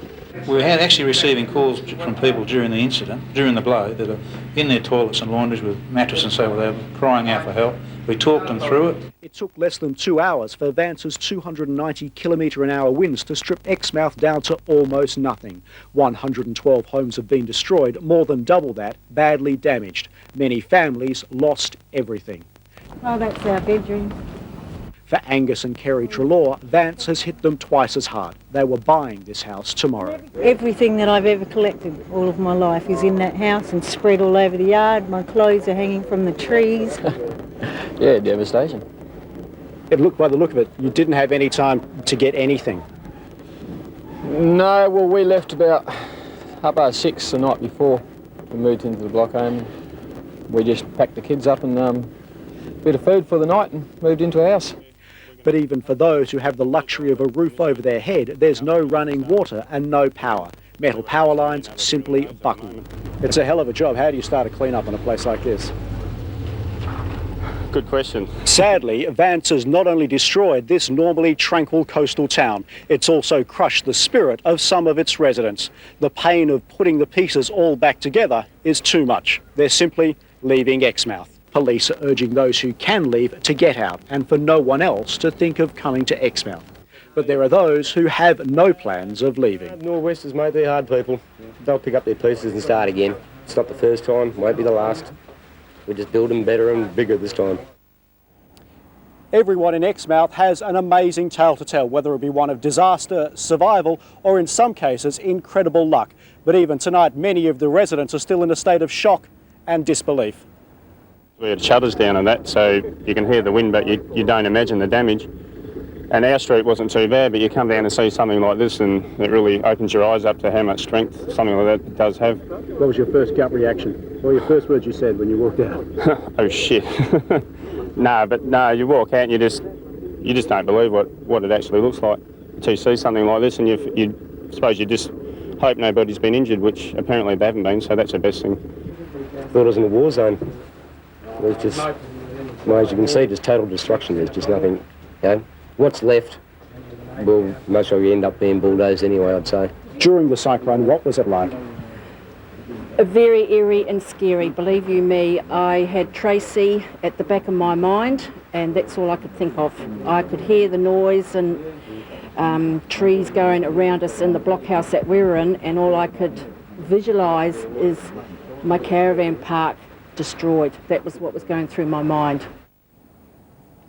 Peter, among the gloom and doom, there is a glimmer of good news tonight. A 47-year-old man who was feared missing during the height of the cyclone has thankfully been found safe and well. Tony, thanks for that report. To Onslow now, which also has a massive clean-up ahead of it tonight. Cyclone Vance passed to the southwest, close enough to cause severe damage. 9 reporter Mark McGill was in the town as the devastating storm hit. Mark. Yes, Tina, hundreds of Onslow residents beginning that clean-up today of their town, while others who evacuated ahead of the cyclone are set to return to damaged homes. This is Cyclone Vance unleashing hurricane-force winds on tiny Onslow. Vance's onslaught began during the night. 400 residents who decided not to evacuate sat it out for more than 12 hours. Yeah, it was just like a total thunder going over and over again, and just streaming with rain and screeching noise. Power was lost soon after the tropical storm hit. Lines brought down across the town. Because you can't see actually what's going on outside, that's the worst thing, because you don't know what's flying around and you don't know what's happening outside. Onslow Hospital, one of the first casualties, as the roof threatened to peel away, the last patient was evacuated. Local caravan parks suffered major damage, and this home, right on the foreshore, belonged to the town's chief nurse, who was on duty at the hospital. Also suffering a painful loss, the owner of this home, which lost its roof. Local SES boss Michael McKay was helping others as his own home was blowing away. When I saw the house, when I went out to check it, it was very distressing after 2 days, 2 nights without sleep, and all of a sudden your house has disappeared. Everybody thankful though, no one was hurt, now working together to rebuild the town. We'll get over it. We've got great support. Everyone's supporting each other in town. The clean-up has begun, but is being hampered by the flooding and loss of power. The flooding, some of it the result of a powerful tidal surge, responsible for much of the damage to homes. Residents face a long wait for basic services to be fully restored, and tonight several hundred locals who evacuated the town are still waiting to find out when they can return to their homes. At the height of the storm, Onslow residents took refuge from winds up to 170 kilometres an hour. That speed recorded before the local weather station blew away.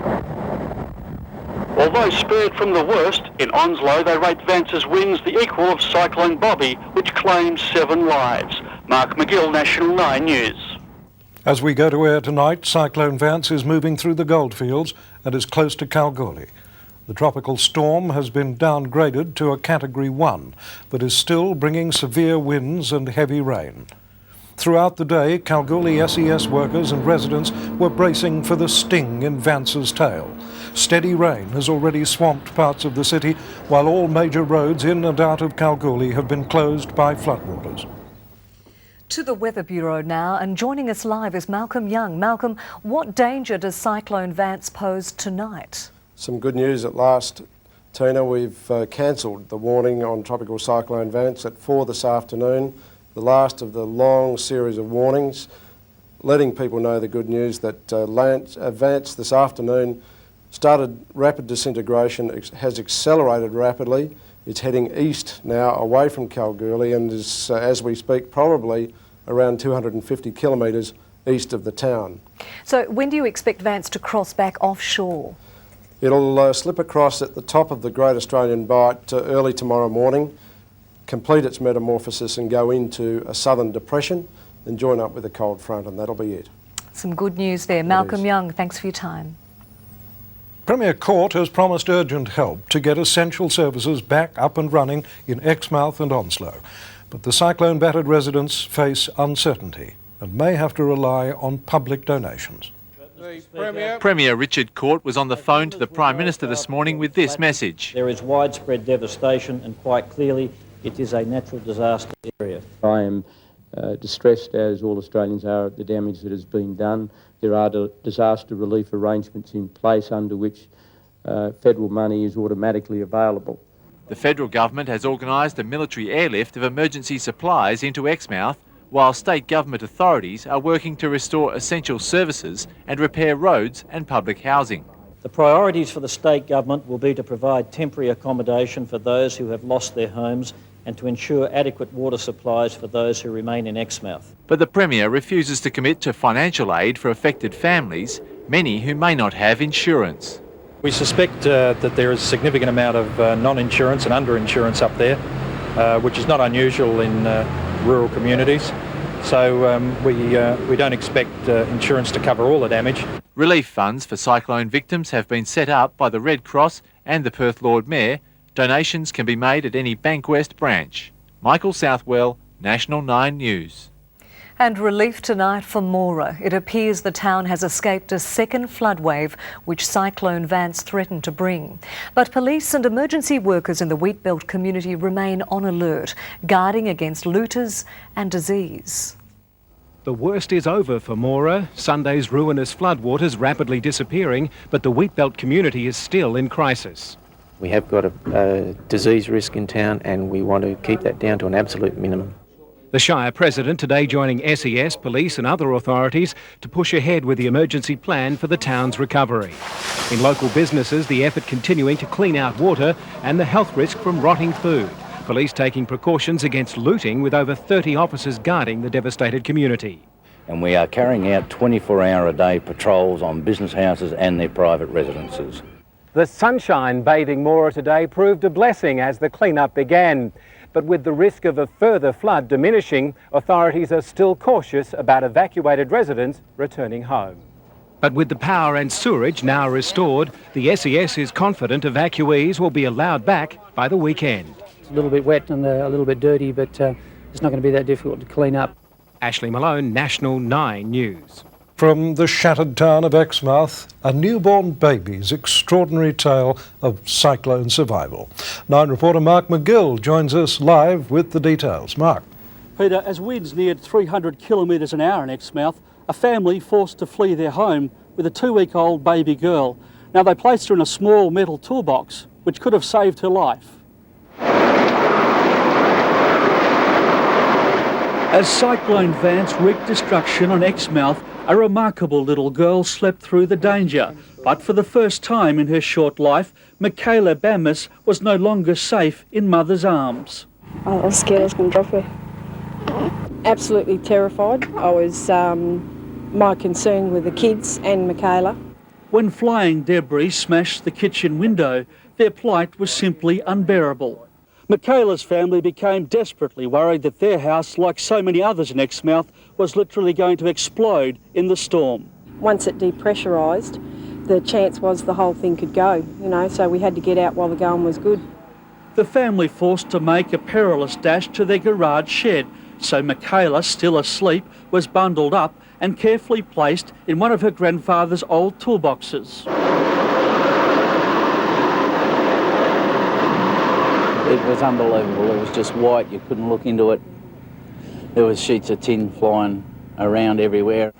Shielded in the toolbox, Michaela survived the dash, and one by one the family made it to the garage where they set out the storm in their car. She's terrific. She's terrific. This is what she fit in the toolbox, eh? Born 3 weeks premature, Michaela nearly missed her first cyclone. Today, Exmouth's young survivor and her family evacuated to Perth. Others, though, like pensioner Ruth Robertson, desperately waiting. Her home unlivable, Mrs Robertson faces a third night sleeping in her car.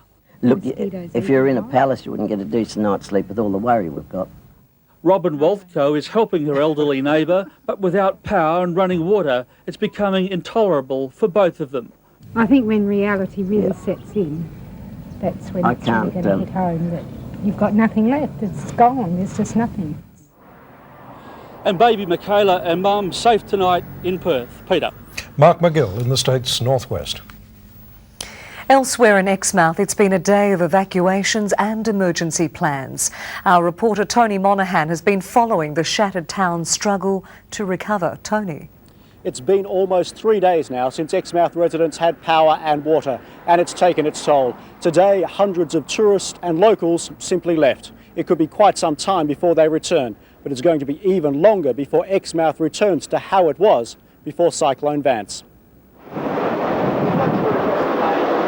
Cyclone Vance ripping through Exmouth at the height of its fury, captured on amateur video by backpackers. The driving rain and destructive 290 km/h winds sparing nothing. Then, only moments after the Category 5 cyclone has spent 5 hours smashing its way through the coastal town, dazed locals step outside to view the aftermath. Even 2 days later, the bleak reality of life in Exmouth after Cyclone Vance is still sinking in. A lot of people are walking around with their hands in their head and wondering what they'll do, but I think we just have to rally together. We just take it as the day comes along. Anyone that wants a hand, they come to our place. We want a hand, we go to their place. Alex, something of a minor miracle, your car survived. Yeah, certainly. Yeah, I spent about 2 hours tying it up and tying it down, and it all paid off. There it is, not a scratch. And it's not just homes that have been devastated. Dozens of Exmouth businesses have also been destroyed, livelihoods literally blown away. This year's bumper bonus from tourist season won't happen. We're all stocked up, ready for it. We've lost that. There's no tourists coming. With no power and no running water, one of the major priorities was moving out as many tourists and residents as possible. With health risks the major concern, the last of the backpackers were bussed out by lunchtime. Just getting a few layers of grease off, to be honest. It's just it's been quite an ordeal, but everyone pulled together. It's been good. Happy to be leaving? A wee bit, yeah. It'd be nice to have a nice hot shower. That would be it, nice hot shower. While at Learmonth Airport with military precision, residents were being flown out on RAAF Hercules. The SES happy with the evacuations. Given the fact that people are in an enormous amount of stress, and a lot of them are only now just feeling the effects of what's really happened to them, I think we're quite satisfied with that part of the issue. As they left, Premier Richard Court and Emergency Services Minister Kevin Prince were finishing a tour of the cyclone-ravaged area. Oh, look, it's just horrific. And when you see people that have just lost everything, you can understand why emotions are running high in this community. The Premier then announced the setting up of a Strike Force Recovery Command Centre to oversee the rebuilding and reconstruction of the holiday town. Their first challenge to find the residents that are left temporary accommodation and get some water flowing. It's a tough job, and I just say to the people of Exmouth, got to keep calm. The government is going to do everything that is necessary to reconstruct and rebuild this community. And the man overseeing the reconstruction knows it's going to be a long, hard slog. Rebuilding houses is quite a lengthy process, and that's why we have to make sure that temporary accommodation is acceptable for people for that period. I mean, it could take up to 3 and 4 and maybe 6 months to really build up houses again. With volunteers flown in from around WA, the State Emergency Service is finally beginning the clean-up. But flooded roads and bridges are making getting supplies and power generators into town difficult. And the weather is causing us all sorts of problems. 1 minute the road is open between the airport and Exmouth, and the next is closed with a flash flood. So, hey, that's another problem. But some relief for Exmouth residents in the form of a Hercules cargo carrier, loaded with supplies included bottled water, leaving from Pearce Air Base bound for Exmouth. Prime Minister John Howard will make a fly-in visit tomorrow morning, where he will personally view the devastated region. He'll then meet with Premier Richard Court. On the agenda, how much aid money the federal government will hand over to the Exmouth area. And I've got no doubt that the federal government will continue to work cooperatively with us to enable this reconstruction to take place. A little good news tonight, though. The SES hopes to have some of the streets of Exmouth floodlit. And while that may not sound like much right now, that's quite a luxury. Tina. Tony, thanks for that update. Tonight, Vance is an ex-tropical cyclone. Its winds no longer a danger. But overnight it left a final legacy in the goldfields. Heavy rain and flooding caused the closure of the Kalgoorlie to Perth rail link, as well as many major roads. The Kalgoorlie airport has been closed until tomorrow, and there are reports of storm damage in Norseman. After cutting across half the state, Vance is now running out of steam in the Great Australian Bight off South Australia. The destruction left in the wake of Cyclone Vance extends far beyond the town of Exmouth. Many station properties have also suffered enormous damage. Joining us live now from the Pastoralists and Graziers Association is Tim Darcy. Tim, good evening. How severe is that damage? Good evening, Tina. Well, about as severe as you could imagine possible. It's extreme, to say the least. So could this mean the end for some of those station people? Well, we estimate from those that are in the path of the cyclone, there's probably 60 to 100% wipe out of their total infrastructure, plus stock losses. I'd say those who've lost everything would find it extremely difficult to start again. OK, we'll have to leave it there. Of course, our thoughts are with them. Tim Darcy, thanks for your time tonight. Thank you. The Cyclone Vance disaster and Moora flood have triggered an outpouring of public support for the victims. And it's not just financial help. Our children are also showing their community spirit. This is for the kids. Straight from the heart, donations streaming into Loretto School, bound for WA's young flood and cyclone victims. All the kids can help. They've got lots of toys that they know they don't need and they don't want anymore. Definitely need pillowcases. Across town, members of Kids Helping Kids also busy, the Salvation Army collecting donations.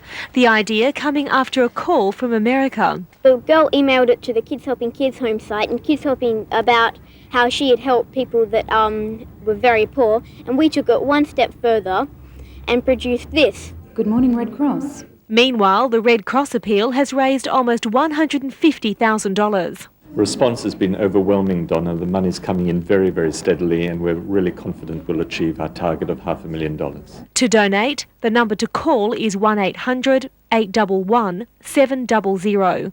Donna Young, National 9 News. Now to Moora, our other natural disaster zone, officially declared a natural disaster today, paving the way for government financial support. Evacuated families will be returning home in the next few days. Good news today for evacuated Moora residents. Official word about going back home, but delivered with a dose of reality. And I know that when you get back to your homes, you're going to find that they're in I can only describe it as a terrible mess. From temporary accommodation at Noalimba and private homes across Perth, they gathered to hear their town is quickly being restored to normal after the Moore River broke its banks, flooding through homes and businesses Sunday morning. But federal government help is now at hand after the Premier declared it a natural disaster area. He's done that today, and I've confirmed with his office that in particular Moora is to be included. The community will be delighted with that, and I'll be delighted to go back and tell them. Hundreds of residents evacuated from Moora, anxious to return. Lots of us wanted to stay and we're forced to come here. Well, the sooner I get back, the better. The SES says these evacuees won't be able to come back all at once. With some homes still unlivable and a lot of cleaning up yet to be done, there's not enough resources and accommodation to cope. But busloads of residents will begin returning Friday morning. A third of the people of the town on Friday, a third on Saturday and a third on Sunday. Ashley Malone, National 9 News. The Cyclone Vance aftermath now, and the federal government today pledged millions of dollars to help Exmouth residents rebuild their town. Our reporter Tony Monaghan joins us live. And Tony, a visit today from the Prime Minister. Yes, Tina, John Howard visited Exmouth today and he certainly gave the locals some much needed good news, promising millions of dollars in government money. This on a day when they got back a little bit of water and a little bit of power could be a sign things are slowly starting to look up. Briefing teams 1 and 2, how's your progress at Christie Street, over? It's what Exmouth residents have been waiting days for, the massive clean-up and repair job to begin. All around the cyclone-ravaged coastal town, signs of activity. And after days without power and water, some progress. A hydrant at the edge of town will be able to supply limited amounts of clean water. The sewerage is back on in much of the town, and further relief, generators are supplying some power. The essential services, also maintaining the foodstuffs and the freezers and at the wholesalers and supermarkets, obviously. At the ice-making facilities, we actually have ice being produced in the town now, and of course the emergency services. But for some residents, the stress and frustration has taken its toll. These people promised my wife she'd be out yesterday. And what's happened? She went and sat at the airport for 5 hours. The plane took off empty. It's not good enough. and it's bloody stressful. I've lost everything and the government won't do jack shit. But during his tour of the devastated town, Prime Minister John Howard promised $5 million towards a $10 million trust fund to help Exmouth, Onslow and Moora. Which will provide general relief, business assistance and generally to get started the process of community reconstruction. He also announced a one-off payment of $1,000 for families and $200 for each child whose homes were badly damaged. I can just assure the people that they won't be left alone, they won't be left to fend for themselves. Once temporary accommodation has been set up and power restored, stage 2 of the recovery operation will swing into action. The call will go out for plumbers, builders and electricians to help put Exmouth back together again. The rest of the country is thinking of you, and I think that's very important. Tony Monaghan in Exmouth for National 9 News. Meanwhile, several Exmouth businesses have reopened amid the wreckage. As Mark McGill reports, the town is determined to get back on its feet for the upcoming tourist season. Peter, they know it won't be easy, but these businesses can't afford any more losses and simply have to get the town going again. The bank in Exmouth opened its doors today, a big relief for cash-starved locals. It's wonderful to be able to go to the shop and get some milk and bread. In a town that faces a damage bill of tens of millions of dollars, there are some big personal losses. We've lost over 30 caravans and 10 park homes and a unit. The destruction inflicted on the Lighthouse Caravan Park might be the ruin of some, the damage as much as $800,000, a lot of it not insured. But Robbie Atkinson plans to be open again within a month. We've got to get Exmouth going again. Businessmen say it's vital this town doesn't miss the tourist season, and they're calling for an injection of interest-free loans from the government. We need tradesmen in town, we need good honest people in town. People that are going to come up here and give us a hand to get it going again. Meanwhile, locals quenching a thirst, a queue developing inside this liquor store, trading for the first time since Cyclone Vance. We needed a drink. We're out at home. It could be colder. Mark McGill, National 9 News. Well, back in Perth, where the Perth Lord Mayor's appeal for WA cyclone and flood victims has been kicked along by the dockers. Today, 3 key players brought presents and spent time with young Moora evacuees. So far, the Lord Mayor's appeal has raised more than $80,000. It's not for road repairs or bridge repairs or public buildings. It's directly distributed to the people that need it. Footy fans are being urged to dig deep for disaster victims at Sunday's Dockers-Eagles clash at Subiaco Oval. To Exmouth now, and there's concern tonight that some cyclone victims may miss out on the government's proposed cash handout. Our reporter Tony Monaghan joins us live with the details. Tony. Yes, Peter, the Prime Minister said that the government would support all of the Exmouth victims of Cyclone Vance, but now it seems they need to meet 2 criteria to get any cash. Meanwhile, Exmouth businesses are worried that any money they might get might come too late to save them. It's not business as usual, but it's as good as it gets in Exmouth. One of the major supermarkets is powered up, supplying fresh fruit and vegetables and cold drinks to very happy locals. I'm absolutely amazed at what's happened in the last couple of days. We've gone from totally, absolutely shot to being operational. But it's not all good news for local businesses. The Chamber of Commerce says unless the government delivers some of its promised money very soon, the town will struggle to get back on its feet. We've never been people to ask for money from the government, but we're on our knees at the moment. If they can grab us by the hand and help lift us a little. This seafood and tackle shop is one of many struggling businesses. No tourists this season means money will be tight. And since Cyclone Vance hit, Paul Betts has handed out $16,000 worth of seafood. This is the sort of stuff we're giving away. We can't store it, we have no refrigeration, and rather than it just go to the dump, keeps people fed. And hopefully keep their spirits up a little bit, I reckon. But spirits won't stay high unless the government money is through by next week. Not in 6 months' time, not in 3 months' time, because the businesses won't exist. And only one day after promising to support all the people of Exmouth, there's confusion over the Prime Minister's pledge. To qualify, you now have to be a permanent resident and your house must have been seriously damaged. Tony Monaghan in Exmouth for National 9 News. And amid Exmouth's community spirit, a sour note tonight. Elderly cyclone victims robbed at a supermarket. But as Mark McGill reports, the town quickly rallied to help. Mark. Tina, Peggy Williams lost more than $200 when her handbag was stolen at a supermarket. Police, SES and the local community replaced the money, but this elderly couple has other worries. That was our 50th wedding anniversary present from up at Exmouth.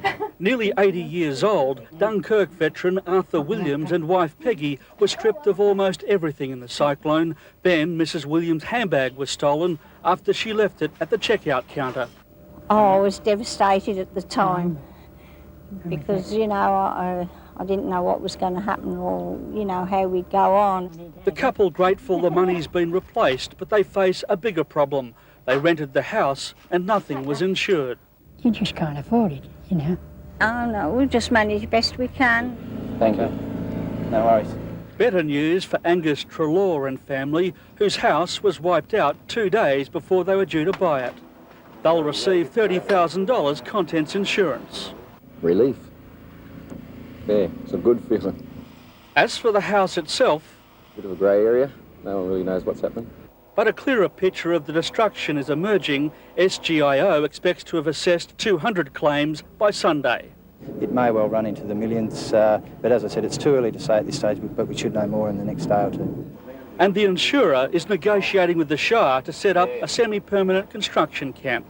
It's hoped the construction workforce will arrive in Exmouth right after Easter to begin the rebuilding of homes. Mark McGill, National 9 News. Meanwhile, the reality of what Mora's flood victims have lost is hitting home tonight. Residents have begun returning to their houses, and for many, there's little to salvage. Arriving back home to Mora, residents told to expect the worst. You'll probably find they're a mess, OK? Probably a busy day, but all I want to do is just probably have a couple of hours sleep on my bed. For some, there was relief, their homes holding up to last weekend's torrential rains. Just smells, that's all. But for others, the heartbreaking task of rebuilding their lives is just beginning. I've lost everything, but I cry every second day. Nola Manning and her family were away when the floods ripped through their home, the mother of two salvaging what she could. The water was that deep that I actually had to dive down under the water. But there's so many things that I'm devastated about that, you know, if I really stopped and thought, you know, I don't think you'd ever stop crying. We're just trying to clean all the toys for the kids because they just wouldn't understand. You know, they'd come home. Over the weekend, hundreds of evacuees will begin returning home, but for many the clean-up is so big it may be days before their homes are livable. Businesses also suffering, damaged stock scattered along the streets. I'll be lucky to be back in here fully operational in about, say, 4 weeks. Christine Mullen, National 9 News. To our cyclone-ravaged north, and while the clean-up continues, one group of Exmouth locals is feeling the devastating effects of Cyclone Vance more than most. Reporter Tony Monaghan joins us live, and Tony, the cyclone couldn't have come at a worse time for tour operators. Yes, Dixie, after surviving a 6-month drought, as of this week, local tour operators were hoping to finally start making some money. They make more than half of their annual income in less than 3 months. But now, Cyclone Vance has simply blown that idea away. Good morning, Exmouth Tourist Bureau. This is Kirsty. It's normally a busy time of year for the Exmouth Tourist Bureau. The week before Easter, they start descending in their hundreds on the coastal town.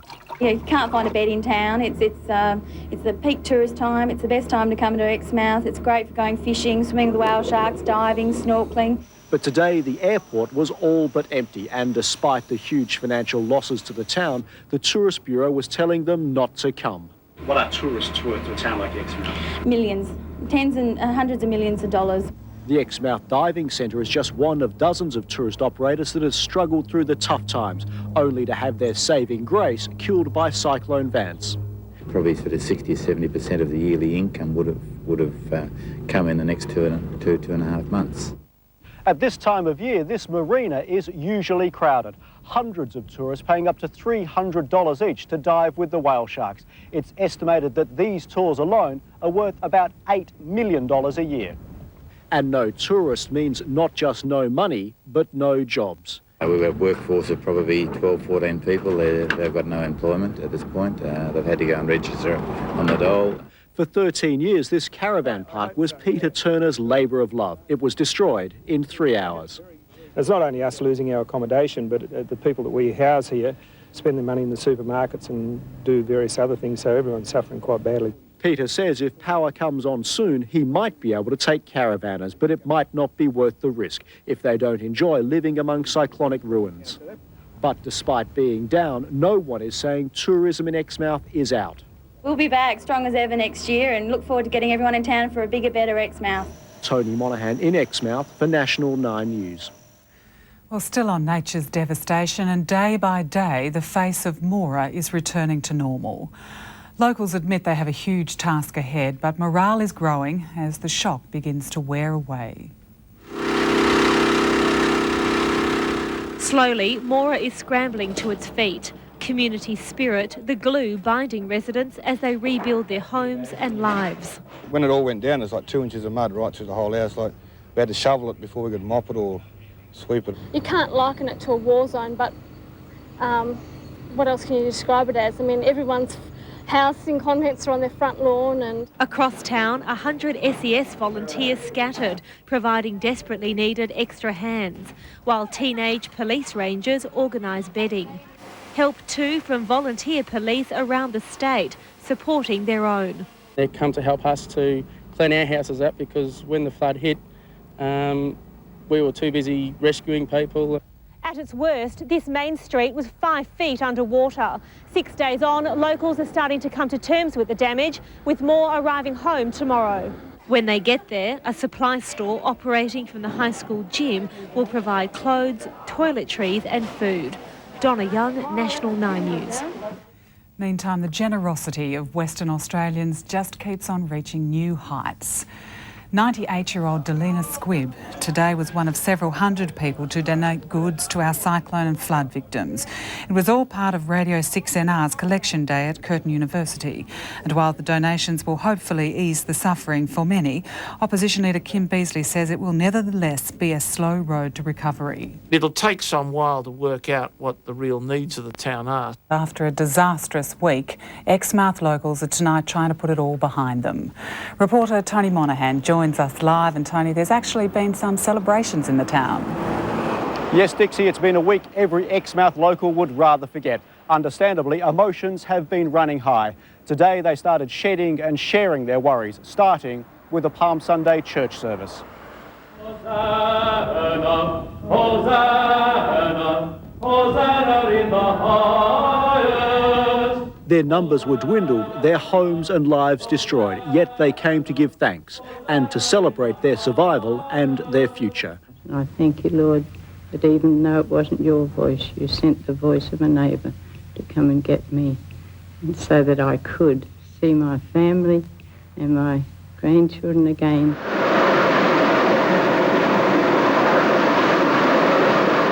But I will defend my house against marauding forces. Never again will an oppressor overrun my people, for now I am keeping watch. There were also prayers for the people of Moora and the dozens of volunteers who've come to Exmouth to help them rebuild. By helping us with the fabric of town, they encourage us in our day-to-day hopes. And the celebrations continue tonight with the whole town gathering for a barbecue. The food is provided, but it's BYO, and the police are putting on buses to make sure everyone gets home safely. Tony Monaghan in Exmouth for National 9 News. Reporters Tony Monaghan and Mark McGill there with a vivid reminder of the terror, the sadness and the strong community spirit brought to Exmouth by Cyclone Vance. I'm Tina Altieri, and on behalf of the Channel 9 News team, thanks for joining us.